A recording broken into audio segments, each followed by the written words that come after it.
잘 익숙하지 않은 성경 중에 하나이지만 특히 37장은 상당히 익숙한, 많이 알려진 마른 뼈를 이렇게 살리시는 그런 하나님의 그 환상을 통해서 주신 말씀입니다. 거기 37장 1절 이하에 보면 에스겔에게 하나님이 이렇게 환상을 보여주셨는데, 그 골짜기에 이런 마른 뼈, 그러니까 이 뼈는 땅에 매장된 그런 뼈들이 아니라 아예 그냥 땅 위에 이렇게 시신이 다 썩어서, 그래서 이미 다 살은 다 없어지고 이 뼈만 바람과 햇빛 이런 거에 다 말라가지고 완전히 마른 이제 그런 뼈들입니다. 그런 뼈들이 가득한 그런 골짜기, 그걸 보여주시면서 여기 이 뼈들이 등에 살겠느냐 이렇게 에스겔에게 물어보십니다. 이 마른 뼈에 대한 그 환상은 여기 11절에 하나님이 직접 해석해 주시는데, 이 뼈들은 이스라엘 온족 속이다. 그러면서 그들이 하는 말이, 우리의 뼈들이 말랐고 우리의 소망이 없어졌으니 우리는 다 멸절되었다. 이제 이 마른 뼈들과 같다. 우리는 이제 아무런 소망도 없다. 어떤 힘도 없다. 능력도 없다. 도저히 이것은 불가능하다. 그럴 만큼 이스라엘 백성들이, 유다 백성들이 그렇게 비참한 지경에 처해졌다라고 하는 것을 이제 마른 뼈 환상을 통해서 보여주시는 거죠. 마른 뼈라고 하면 그냥 사람이 죽었다가 살아난 것도 아니고, 죽었다가 며칠 있다 살아난 것도 아니고, 이건 말씀드린 대로 완벽하게 다 썩어졌고, 그나마 이제 뼈도 다 말라가지고 빼빼 말라서 아마 조금씩 부서지고, 그런 뼈들이 살아난다. 그러니까 도저히 인간의 생각으로는 불가능한 일입니다. 불가능한. 그러한 이스라엘 백성들을 하나님께서 회복시켜 주시겠다라고 하는 이제 그런 하나님의 놀라운 약속인데요. 그만한 하나님의 그 능력이요. 먼저 우리가 생각해 봐야 될 것은, 이렇게 하나님을 떠난 인생, 이 비참하게 된다. 이스라엘 백성들이 이렇게 마른 뼈처럼, 자기들도 지금 에스겔은 사실은 이제 포로로 잡혀간 상태에서 이 예언을 하고 있지 않습니까? 그래서 이 포로로 잡혀간 사람들, 남쪽 유다도 이제 바벨론에 의해서 1차, 2차, 3차에 의해서 짓밟히고 마지막 3차를 통해서 완벽하게 다 망하게 되는 건데, 그리고 쓸만한 사람들은 다 잡혀가고, 그 세계 최고의 나라 강력한 바벨론, 또 이어지는 이제 페르시아로 이어지지만, 거기서 도저히 나올 방법이 없고 회복될 방법이 없고, 나라 성읍은 불타고 성전도 불타고 나라가 완전히 짓밟히고, 이거 무슨 소망이 있겠냐. 그 과정에서 얼마나 많은 사람이 죽었고 짓밟혔고 파괴되었고, 그러니까 철저하게 망했습니다.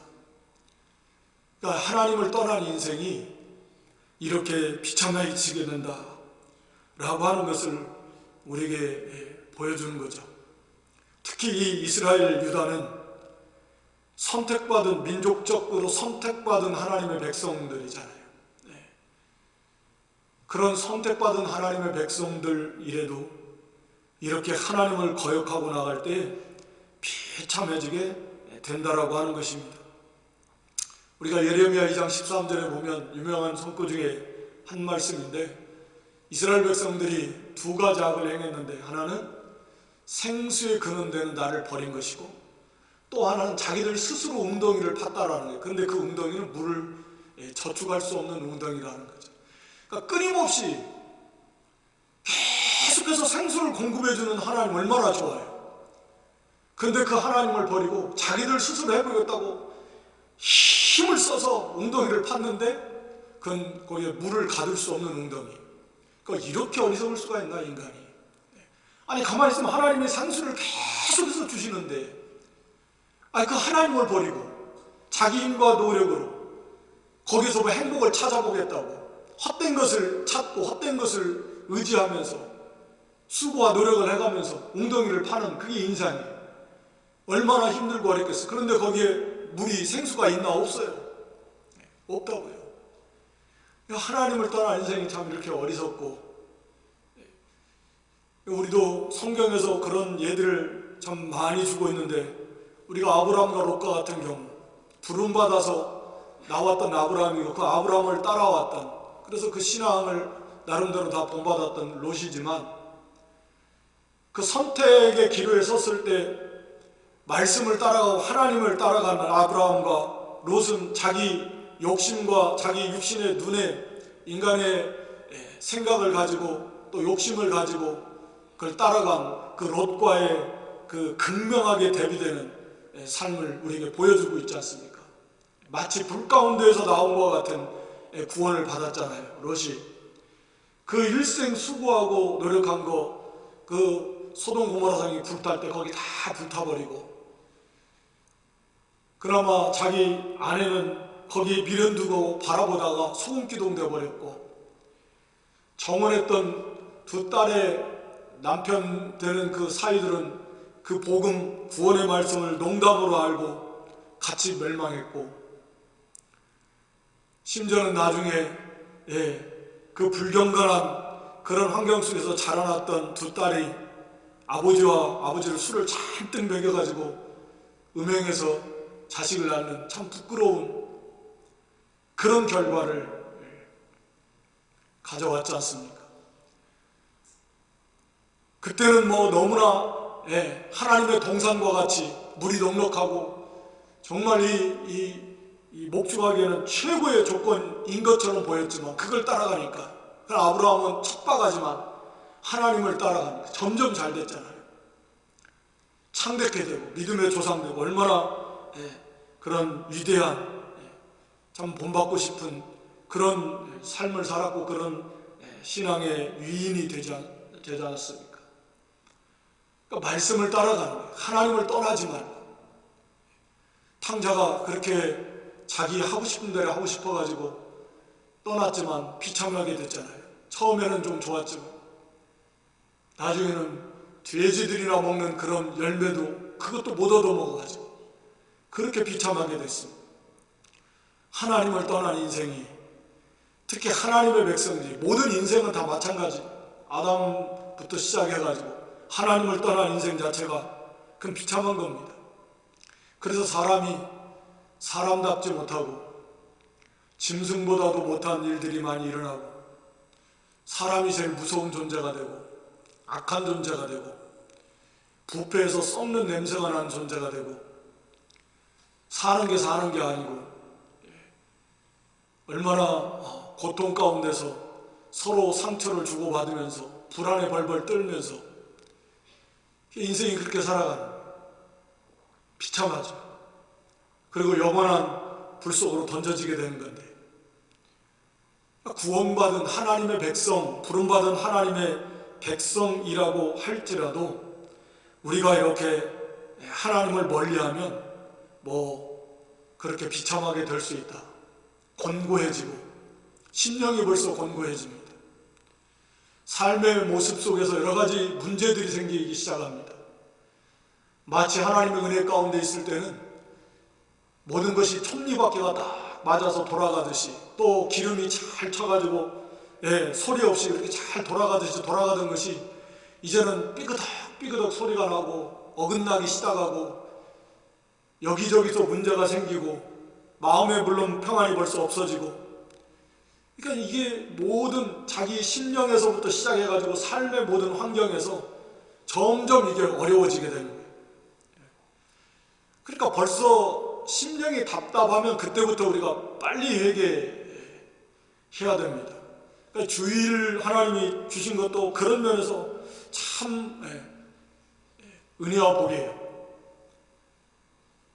이렇게 주일을 통해서 다시금 한 주간 동안 믿음으로 살려고 살았지만, 우리가 돌이켜보면 너무나 하나님 앞에서 부족한 것이 많고 믿는 자답게 살지 못한 것도 많고, 그러니까 이 주일을 통해서 하나님 앞에 예배하면서 자기의 정체성도 다시금 돌아보게 되고, 말씀 앞에서 또 교훈도 받고 책망도 받으면서 또 다시금 각오하고 결단하기도 하는 하나님의 은혜 가운데서 심령이 좀 새 힘을 얻고, 그렇게 해서 다시금 또 한 주간 살아나가고 하는 건데, 이 주의를 지키지 못하면 이게 감각이 없어지는 거죠. 그런 의미에서 좀 너무 걱정되는 게, 올 한 해 거의 1년 다 돼갔는데 이렇게 많은, 우리 교회뿐만 아니라 한국교회 정말 많은 교인들이 모여서 예배하지 못하고, 때로 온라인으로 드리면서도 그게 그만큼 약해진 건데, 그 중심이 벌써, 하나님은 기계적 하나님이 아니시거든요. 그러니까 우리의 중심을 보시고 하세요. 그러니까 그 중심이 어떤 중심인가를 아시는 거예요. 도저히 몸이 힘들어서 나올 수 없는 형편, 하나님이 더 잘 아시죠. 그런 형편에 있는 건지, 아니면 애써서 나갈 수도 있는데 어떤 정성의, 사모함의, 믿음의 그 정도의 차이인지 우리는 몰라도 하나님은 아시거든요. 하나님은 사모하는 만큼 주시는 거고, 그 중심을 보시면서 은혜를 주시는데, 당연히 우리가 같은 자리에 모였어도 받은 은혜는 다 달라요. 얼마나 사모하느냐, 그런 사람은 그만큼 하나님 은혜를 더 주실 것입니다. 나와 있어도 그냥 마음이 딴 데가 있고, 그건 그만큼 은혜를 받지 못하는 거예요. 하나님 살아계시잖아요. 우리 안에도 계시면서. 그러니까 그렇게 연약한 가운데 있고, 또 그것마저도 마치 만약 드리지 못한다면 1년 가까운 시간 동안 이렇게 예배를 드리지 못하면 얼마나 심령이 곤고해지고 감각이 없어져 버려요. 그 감각이 없어집니다. 내가 하나님 백성이라는 의식도, 확신도 희미해져 버립니다. 구원의 확신도 당연히 희미해져 버려요. 지식으로는 알고 있을지 몰라도 내 속에, 자기 안에 그런 확신이 희미해진다, 그 말입니다. 그건 지식 가지고 되는 거 아니거든요. 그러니까 참 두렵기도 하고,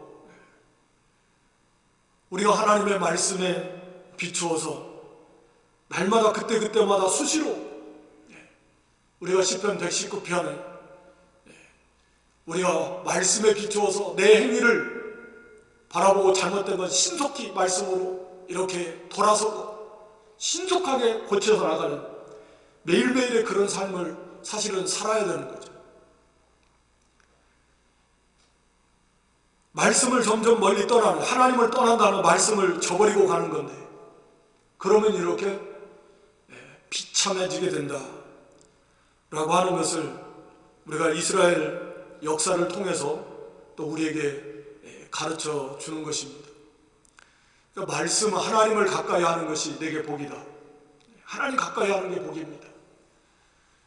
우리 심령이 소성하고 우리 속에 은혜가 넘치면 감사와 기쁨과 자유함이 있고, 믿음이 커갈수록 더욱 담대함이 있고 소망이 더욱 풍성해지고, 내 속에 생명의 은혜가 넘치면 우리의 말과 행동, 모습 속에서 그것이 변화가 일어나게 되는 것이고, 많은 사람들에게 빛을 비추고 더 영향력을 끼치게 되는 것이고, 말과 행함이 이렇게 일치가 되면서, 그리고 삶의 전반적으로 하나님의 은혜가, 이슬과 같은 하나님의 은혜 속에서 매일매일 쏟아주시는 그 이슬과 같은 은혜, 눈에는 띄지 않는 것 같지만, 소낙비 같은 은혜도 때로는 필요하지만 이슬은 매일처럼 주잖아요. 그쪽 지역에 우기와 건기가 있어서 비가 오는 때는 딱 정해져 있는 거예요. 남은 데는 어떻게 사냐? 이슬, 레바논 지역에 거기에서 매일처럼 주시는 그 은혜, 이슬과 같은 은혜, 특별히 눈에는 안 띄는 것 같은데 어느새 촉촉하게 젖어들어서, 그래서 그 이슬을 통해서 그 거대한 백향목 나무도 다 그 이슬을 통해서 주시는 은혜로 거기서 자라나고 꽃을 피우고 하는 겁니다.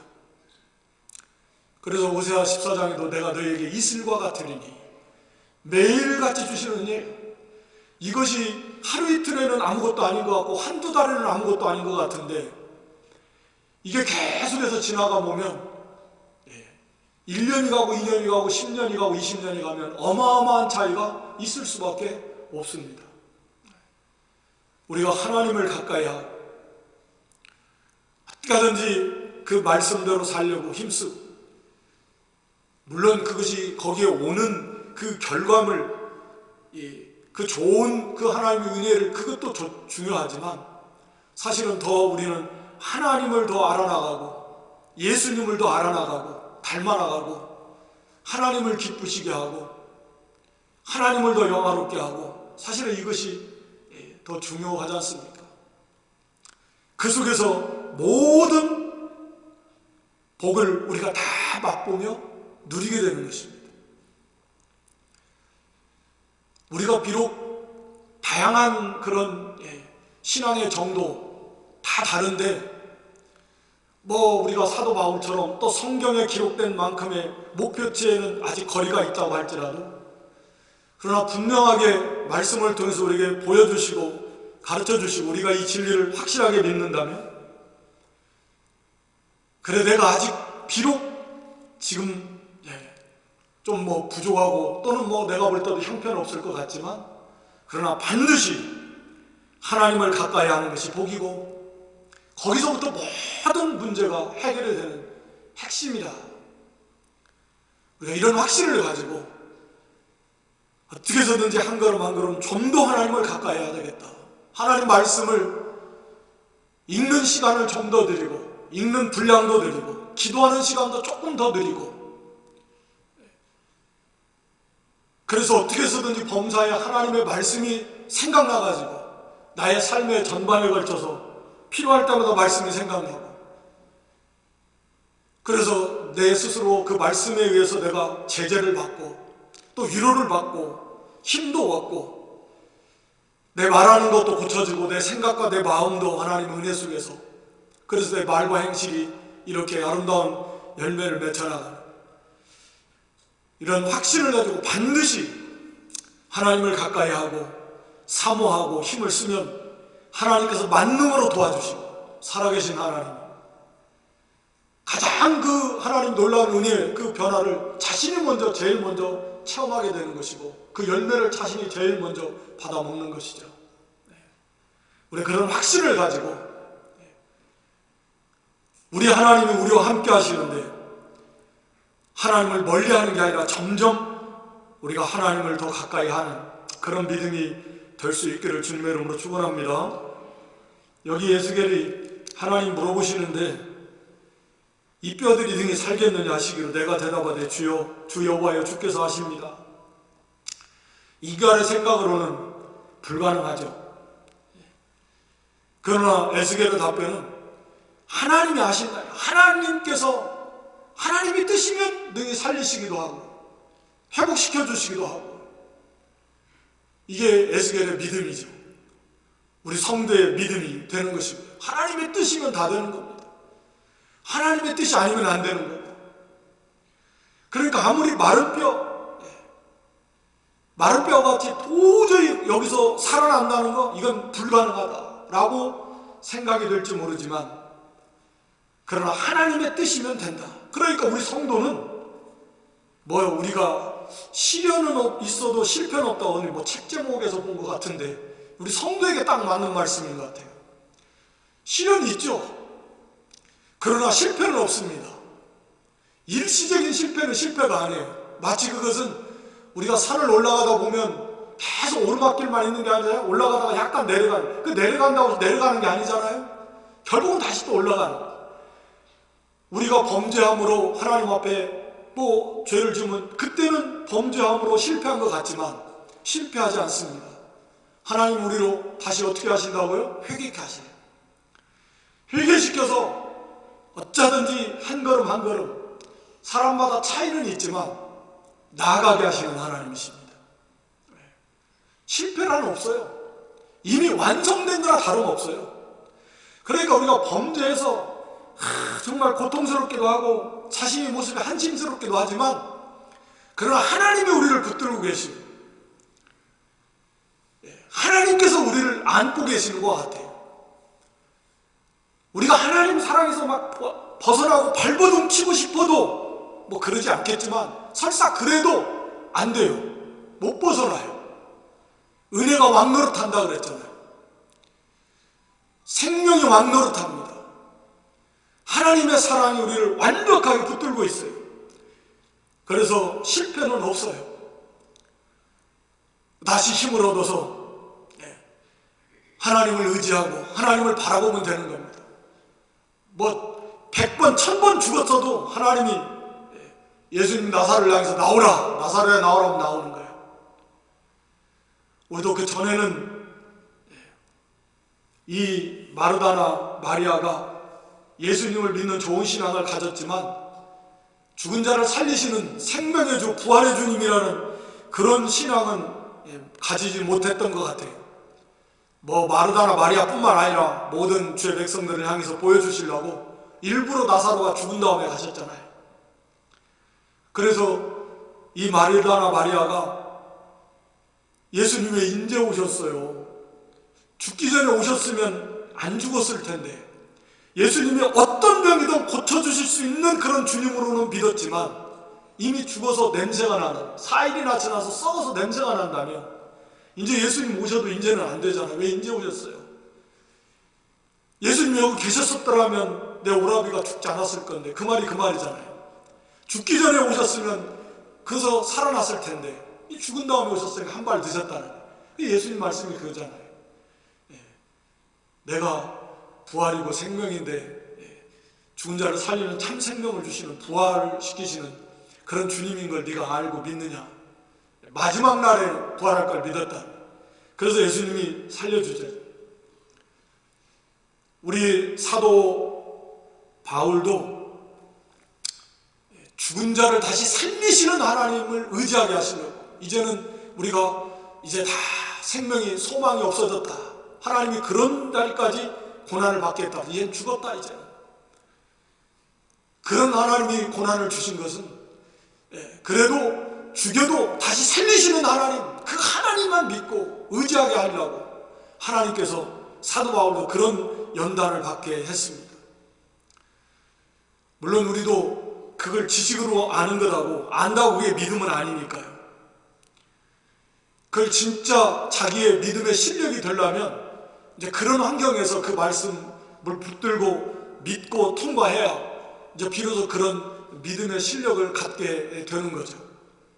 그런 환경 속에서 낙심, 원망, 좌절하지 아니하고 끝까지 믿음으로 나아간 하나님의 그 능력으로, 그 믿음대로 구원의 은혜를 체험했을 때 비로소 그 믿음의 실력을 본인이 갖추게 되는 것이죠.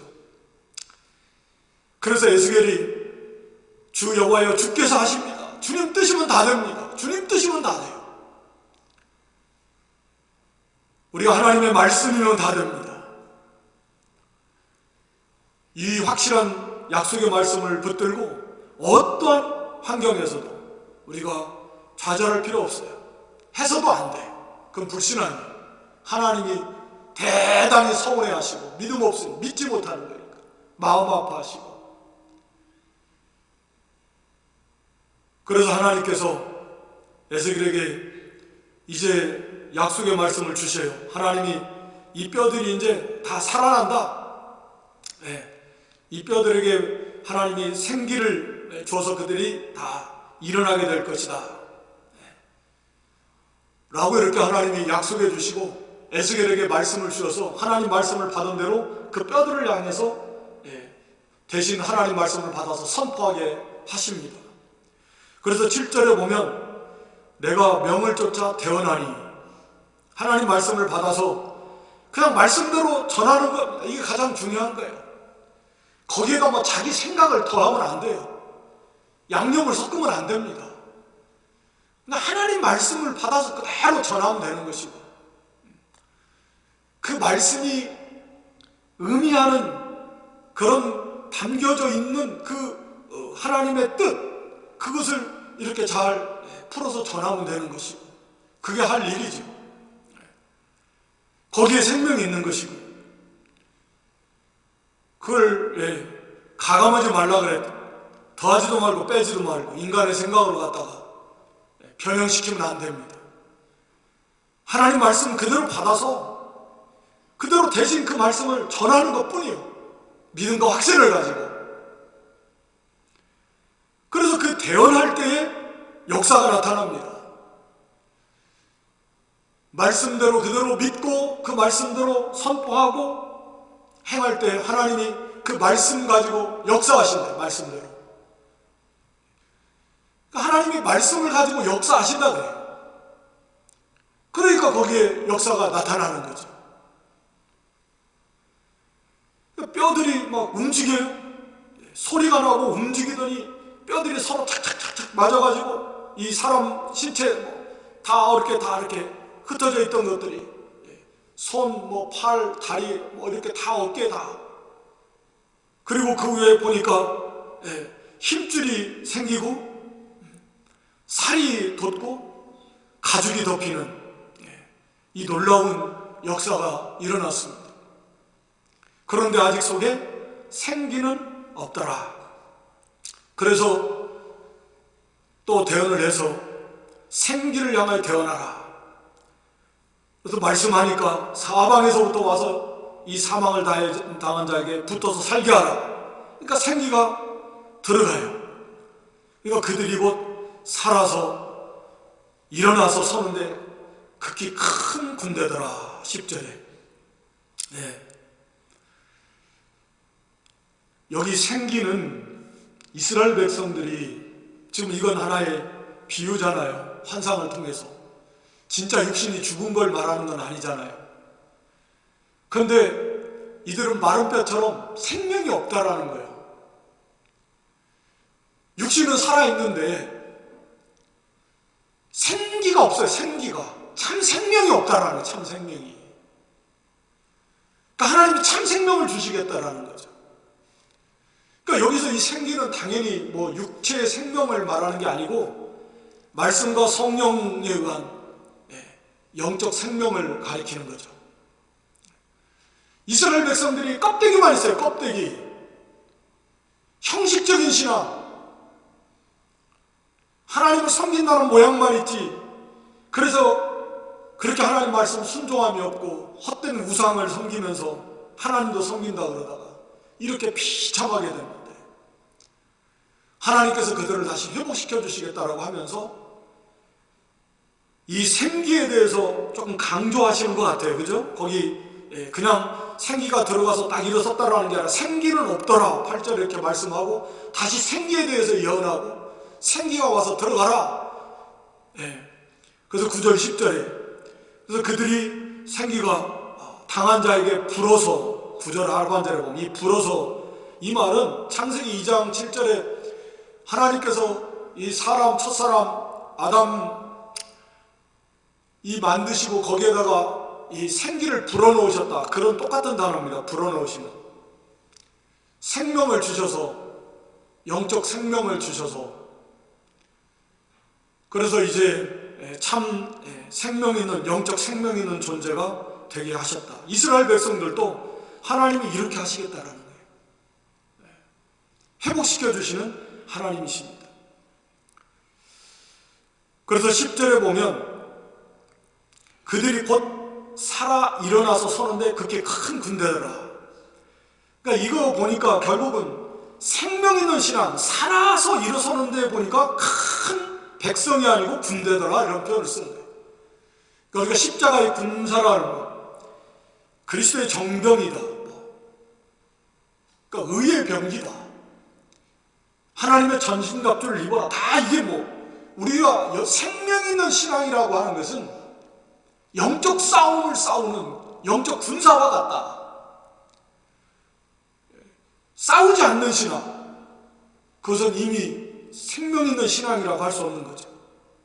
왜냐하면 이 땅에 우리가 살아가는 것 자체가, 우리가 전투적 교회다 이렇게 들어보셨겠지만 이 지상의 교회는 전투적 교회입니다. 우리 성도도 매일매일 매 순간순간이 싸움의 연속이에요. 영적 싸움의 연속. 내 안에 있는 그 옛사람의 습관들, 부패성과 싸워야 됩니다. 외부로부터 오는 모든 그런 죄의 세력으로부터 싸워야 됩니다. 이것은 끊임이 없어요. 끊임이 없는 거예요. 그리고 같이 교회적으로도 교단적으로도 싸워야 되죠. 이 잘못된 모든 사상, 이런 잘못된 이 죄악의 물결, 이 대적들, 영적 싸움을 싸워야 되는 것입니다. 그래서 우리는 이제는 의의 명기, 로마서 6장에도 말한 것처럼 의의 명기로 너희 지체를 하나님께 드려라. 우리가 모든 것을 의를 이루어 나가는데 반드시 그걸 대적하는 원수들이 있기 때문에 그것을 이루어 나가기 위해서는 싸워야 된다는 거죠.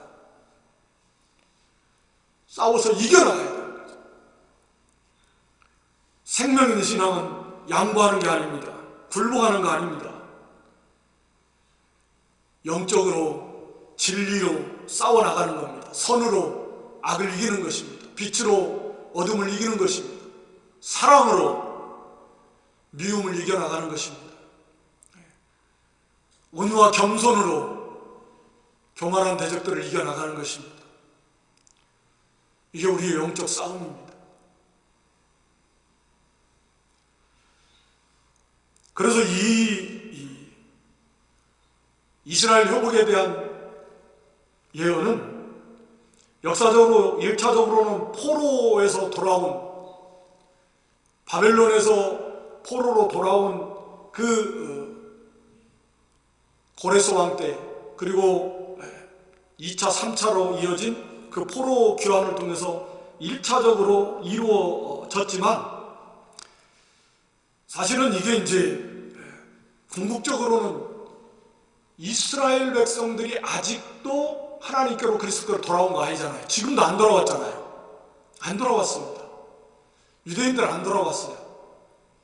그들이 포로에서 돌아왔지만 그 이후로 그들이 진정 하나님께로 돌아오고 온 민족적으로 예수 그리스도를 영접했는가? 주님 오셨을 때 영접하지 않았고 오히려 예수님을 십자가에 못 박아 죽였습니다. 지금도 안 돌아왔습니다. 그래서 이 말씀은 궁극적으로 아직 이루어지지 완성은 안 됐어요. 이스라엘 민족에게 볼 때. 그러나 반드시 그들이 돌아올 것입니다. 그 스가랴 12장 10절 말씀에 보면 제가 읽겠습니다. 스가랴 12장 10절에 보면 내가 다윗의 집과 예루살렘 거민에게 은총과 간구하는 심령을 부어주리니 그들이 그 찌른 바 그를 바라보고 그를 위하여 애통하기를 독자를 위하여 애통하듯 하며 그를 위하여 통곡하기를 장자를 위하여 통곡하듯 하리로다. 이제 마지막 앞으로 있을 그런 이스라엘에 대한 그 회개에 대해서 예언하고 있는 거건데요. 이스라엘 백성들이 예수님을 찔러 죽였지만 이제 그들이 회개할 때는 그 찌른 바 그를 바라보고 예수 그리스도를 바라보면서 독자를 잃어버린 것처럼 그렇게 애통하면서 회개하는 그런 회개가 있을 것이다. 그래서 11절에 예루살렘에 큰 애통, 민족적 회개가 있을 것이다. 그래서 다윗의 족속, 그 아내들, 나단의 족속, 그 아내들, 레위 족속, 모든 족속들이 회개하고 돌아오게 될 것이다. 그래서 로마서 11장 25절 이하에도 이제 마지막 때에 이 이스라엘 백성들이 민족적 회개가 일어날 것이다 라고 하는 것을 말씀하고 있습니다. 또 우리 예수님께서도 마태복음 24장에서 모든 민족에게 복음이 전파되고 그때 이제 끝이 온다라고 그랬습니다. 그래서 말세의 징조가 여러 가지 있는데 그 중에 하나가 이스라엘 백성들의 회개입니다. 저 이스라엘 백성들이 민족적으로 회개해서 예수 그리스도를 영접하는 거죠. 그게 이제 말세에 있을 그런 주님의 재림의 징조의 큰 하나의 사건입니다. 그래서 그런 의미에서 본다면 아직 이것은 이제 진행형이 아직 돌아오지 않았습니다. 반드시 그들이 돌아오게 될 것이다. 그래서 거기 14절에 보면 내가 내 신을 너희 속에 둬서 성령을 너희 속에 두겠다. 그래서 너희로 살게 하겠다. 그 예수겔 앞에 36장 26절 7절에도 너희에게 새 마음 주고 또 내 신 너희에게 주어서 오늘 우리가 구원받은 것처럼 아예 새 생명을 주시는 거예요. 새 마음을 주시는 거예요. 성령이 우리 안에 거하시는 거예요. 이스라엘 백성들에게도 하나님이 이렇게 하시겠다 라고 하는 것입니다. 그래서 역사적으로는 부분적으로 모형적으로 이것이 성취됐지만 완벽하게 성취된 건 아직 아니다. 이제는 앞으로 그것은 아직도 성취되지 않은 이루어져야 될 하나님의 예언의 말씀인 것이고, 그리고 이스라엘은 이것도 한 걸음 더 나아가면 영적 이스라엘인 모든 이방에 속한 하나님의 백성들, 우리와 같은 이들도 뭐 사실은 다 우리들도 마른 뼈들과 같이 아무리 소망 없는 인생들이었지만 하나님께서 우리를 다 이렇게 구원해 주신 거 아닙니까? 우리들도 다 이렇게 구원받았고, 우리가 죽었다가 살아난 자들, 영적으로 부활을 경험한 사람들이고 그런 증거를 가지고 있는 사람들입니다. 우리가 죽었었는데 살아난 사람들입니다. 얼마나 놀라운 하나님의 은혜이고 역사입니까? 그리고 마지막 때에 이제 말세 대환란, 우리가 계시록 11장에도 보면, 그래서 이제 또 13장, 여기 이 마지막 때에는 교회가 모이지 못하는 마치 죽은 것과 같은 그런 큰 환란을 겪겠지만, 그러나 결국은 다 이기고 주님 재림하셔서 이리 오라 할 때 다 성도들이 부활 휴거되어지고,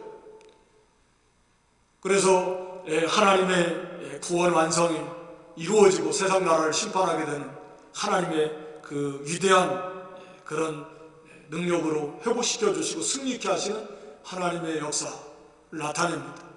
그러니까 때로는 마른 뼈와 같이 개인적으로나 교회적으로 이런 어려움을 겪을 수도 있고, 그것이 우리의 범죄함으로 인해서 수도 있고, 또 어떠한 하나님의 섭리 속에 그런 말세 대환란과 같은 큰 환란 속에서 교회가 이렇게 어려워져 갈 수도 있고, 그러나 반드시 하나님께서 회복시켜 주시는 하나님, 승리하게 해주시는 하나님, 일어나니 큰 군대가 되어서, 극히 큰 군대가 되어서, 이걸 누가 이기겠습니까? 다 이깁니다. 세상을 이기고 복음으로 이기고 빛을 비추어 이겨서 하나님의 나라를 하나님께서 완성해 가시는 하나님이시다 라고 하는 것입니다. 오늘 여기 에스겔 37장 오늘 1절 14절의 말씀을 통해서 저는 하나님을 떠난 인생 비참하다라는 거, 우리는 절대로 그런 어리석음, 하나님 백성들도 얼마든지 그럴 수 있는데 그런 어리석음에 빠지지 않고, 하나님이 모든 생수의 근원, 생명 만복의 근원이신데 우리가 하나님의 말씀, 하나님을 더 가까이, 주님을 더 가까이 하는 그런 각오와 결심을 가지고, 거기에 모든 복이 다 있습니다. 뭐 영적인 거 육적인 거 모든 복이란 복은 다 있습니다. 우리 야고보 1장에 보면 내 형제들아 속지 말라, 속지 말라. 가장 모든 좋은 은사는 빛들의 아버지께로부터 오는 거지, 싸우고 다투고 욕심을 내어서 뭘 한다고 얻을 수 있는 게 아니라 그게 속는 거예요. 그래서 속지 말라는 거예요. 거기에 속지 말라. 오직 하나님께로부터 모든 좋은 것이 다 옵니다. 그러니까 하나님을 가까이 하는 게 복이요, 하나님 말씀을 가까이 하는 게 복이고, 나아가 그 말씀대로 어떻게든지 살라고 힘쓰고 애쓰는 게 복이고, 그래서 하나님이 부어주시는 이슬과 같은 은혜, 매일같이 부어주시는 은혜, 때로는 폭포수와 같이 이 소낙비처럼 쏟아부어주시는 특별한 은혜, 그런 은혜들을 우리가 좀 풍성히 이렇게 맞이하며 풍성히 받아 누리면서 승리해가는 그런 믿음 되시기 바랍니다.